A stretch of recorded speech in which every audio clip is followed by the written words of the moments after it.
কোষে দেখি 12 class 9 page number 192 অঙ্ক নাম্বার 4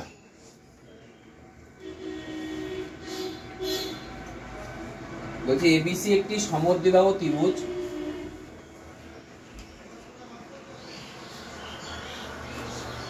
যার এবি সমান এসি বিসি বাহুর উপর বর্ধিত বিসি বাহুর উপর পি একটা বিন্দু, এখানে পি বিন্দু আছে।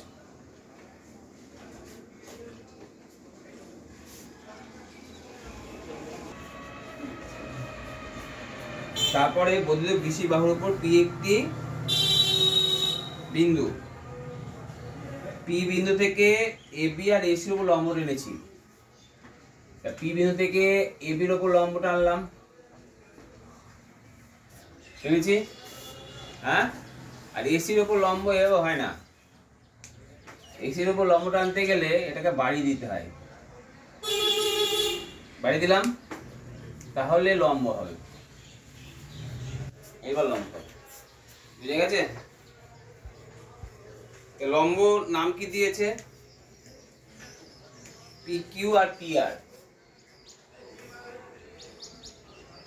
লম্ব টানা হয়েছে। আর কি বলেছে? আর বলেছে যে বি বিন্দু থেকে এসি বাহুর উপর, বি বিন্দু থেকে এসি বাহুর উপর কি লম্ব টানতে বলেছে? বিএস।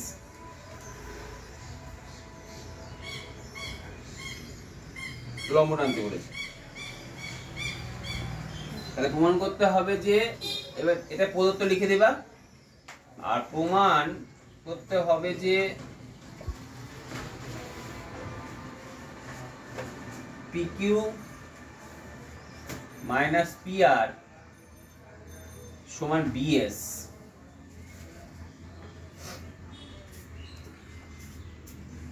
তো অঙ্কন কি করা যেতে পারে? একটা অঙ্কন আছে,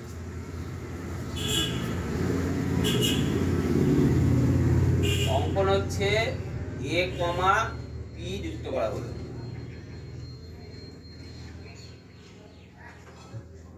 বুঝতে পেরেছো? A, P যুক্ত করে দাও।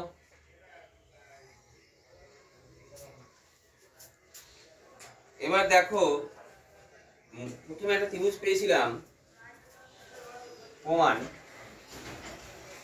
ত্রিভুজ ABP এর ক্ষেত্রফল হাফ ইন্টু ভূমিকে AB ইন্টু উচ্চতাকে PQ।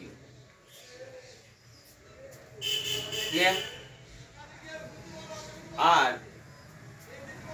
এটাকে তো আমি বাড়িয়েছি, তাই আমি যখন এই ত্রিভুজ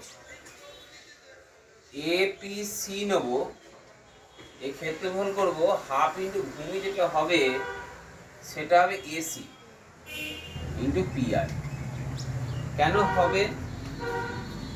ছোটবেলায় ক্লাস 7-এ শিখেছিলে একটা স্থূলকোণী ত্রিভুজের উচ্চতা ত্রিভুজাকার ক্ষেত্রের বাইরে অবস্থিত, এই ছবি কনসেপ্ট আছে। তাহলে সেক্ষেত্রে এটাকে বাড়ানো হয় আর এটাকে উচ্চতা ধরা হয়। উচ্চতা কত ওখানে? এইটা, আর ভূমি কোনটুকু? এখান থেকে এইটা হচ্ছে আমার ভূমি। বোঝা গেল? এই কনসেপ্টে কাজে লাগানো হয়েছে। তাহলে ত্রিভুজ এপিসি ক্ষেত্রফল কি হবে? হাফ ইন্টু এসি ইন্টু কি PR। আর ত্রিভুজ এবিসি এর ক্ষেত্রফল কি হবে? এবার দেখো, এই এবি জায়গায় আমাকে নিতে হবে কি, যেহেতু বিএস আছে, বিএস কোথায়? এইটা। বিএস কার উপর লম্ব? এসির উপর লম্ব, ঠিক আছে। তো আমাকে এবি জায়গায় কি নিতে হবে? এসি নিতে হবে। বোঝা গেছে? এবারে ত্রিভুজ এবিসি এর ক্ষেত্রফল কি হয় বলো? ত্রিভুজ এবিসি এর ক্ষেত্রফল কি হয় বলো? হাফ ইন্টু হাফ ইন্টু ভূমি এসি ইন্টু বিএস। তাহলে দেখো এখানে আমি লিখতে পারি এই পুরো ত্রিভুজটা থেকে ত্রিভুজ এ বি পি ক্ষেত্রফল থেকে ত্রিভুজ এ পি সি এর ক্ষেত্রফল যদি বাদ দিই, ঠিক আছে, বাদ দেওয়া হয় তাহলে কার ক্ষেত্রফল পাওয়া যায়? ত্রিভুজ এবিসি এর ক্ষেত্রফল পাওয়া যায়। এর মান বসিয়ে দাও, half into AC into P Q minus half into AC into P R শোন হাফ ইন্টু এসি ইন্টু কি বিএস। প্রত্যেক ক্ষেত্রে হাফ এসি কমন নাও, P Q minus P R সমান হাফ এসি কমন নিলে পড়ে থাকে কত? বিএস। তাহলে হাফ এসি কি হলো? কেটে গেল। P Q minus P R সমান কি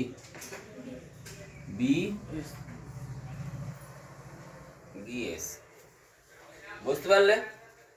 ঠিক এর অপোজিট উপপাদ্য একটা আছে, প্রয়োগ হচ্ছে তোমার 6। প্রয়োগ 6টা যেটা করতে বলেছে, এটা একটা ত্রিভুজ এবিসি একটা সমদ্বিবাহু ত্রিভুজ বলেছে, যার এবি সমান এসি বলেছে, আর বিসি বাহুর ওপরে ও একটা বিন্দু। পার্থক্য হচ্ছে আগেরটা পিটা ছিল বাইরে বিন্দু, আর এখানে ওটা হচ্ছে ভেতরে বিন্দু, আর কোনো পার্থক্য নেই। এখানে ও থেকে দুটো লম্ব টেনেছি, এবি আর এসির ওপরে ওপি আর কি ও কিউ, আর বি থেকে এসি বাহুর ওপর বিডি লম্ব টেনেছি।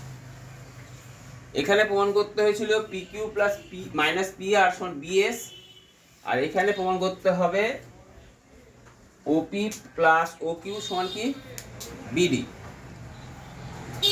তো এখানে একটা অঙ্কন আছে,